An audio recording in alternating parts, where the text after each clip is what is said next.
across last 4 decades, how have you seen the purpose being evolving? Or has that been a similar one, evolving across changes in the funding streams, the people you are serving, but the core value stays the same? For example, the compassion part stays the same, but the purpose have changed a bit or evolved. It's interesting. Our purpose for Nulsen is a community where everyone belongs and feels connected. That's our purpose as an organisation. Very powerful. A community where everyone belongs and feels connected. And the reason we came up with that purpose, because I think over the decades, purpose or mission, everyone describe it, has always been important, but we've gone through phases where our sector has been marketised. We're now called a market. How hideous is... How do you marketise vulnerability? Services. How do you marketise vulnerability? It's offensive at the least. So I think more now, purpose is so much more important for purpose organisation than ever before. And I say that because this marketisation era we're in, social policy is failing our communities across, whether it's homelessness, drug and alcohol abuse, domestic violence, disability. Social policy by governments is failing. We need organisations in the for-purpose space to pick up their purpose and change the outcome or drive for change in that social policy area. So, for the people we support within the organisation, our purpose is really important because we want them to be in a community where everyone belongs and feels connected. Whether I've committed a crime and I've come out of jail, whether I've been born with a disability or I've acquired a disability, doesn't matter. You have the right to be in a community where you belong and feel connected, and that's what we should be doing for you, because government's not going to do it. I can feel that you are supporting different vulnerabilities in the community, but the purpose is same. The purpose is exactly the same. Yeah, so it doesn't change a lot. It's just the same compassion, same values, assuming there's an incremental change and positive change you can bring. Yes.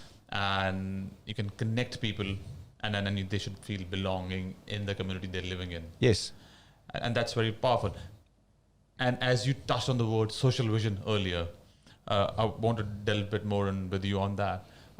Social vision is assuming everybody is same, as whether I have issues of drug and alcohol, or whether I'm a homeless person, or I'm a person living with a disability, and calling me or 3 different funding streams from an org point of view, me having 3 line items or 4 line items within your systems, me having 3 different cost centers or profit centers linked to me, and how do we integrate all of that, and what's the role of the government or the sector at large to play? Because essentially the for-purpose sector is delivering the government's job.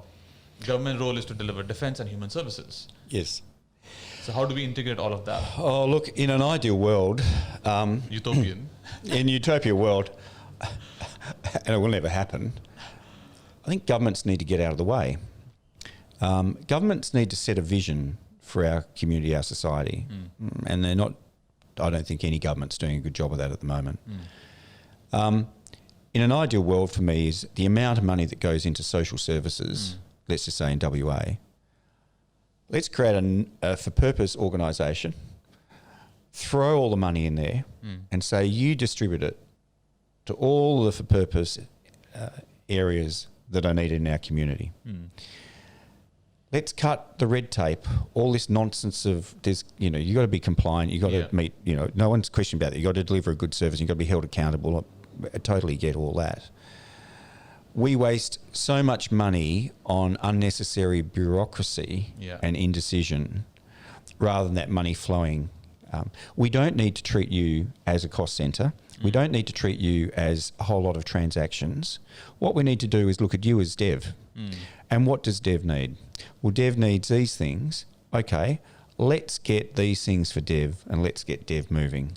It's not that hard, but we make it hard because of exactly what you said. We break dev up into a whole lot of little pieces and we say, oh, this program's going to do this, and then that's got a different funding stream, it's got a different compliance mechanism, and he's going to get funded over here by this, and that's again another government department, and it doesn't talk to this government department. I mean, there's different compliance to the, so it's all disjointed. So it's never going to happen, but I just think government needs to get out of the way and have greater faith in the non-government government sector. I mean, you look at justice, for example. I read a report that's just been done not long ago on the state of our prisons in this country. They're archaic. Notwithstanding that there's people in there who've done some really bad things. I get that.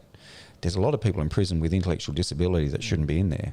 The sector could probably do a lot more with those people if we were given the freedom and the resources to do it, and let everyone else just bugger off and get out of the way, because you have people in the sector that have good skills and experience and knowledge and compassion that are probably going to work with those people really closely and get a good outcome. Now, some people you won't, but generally you can turn people around.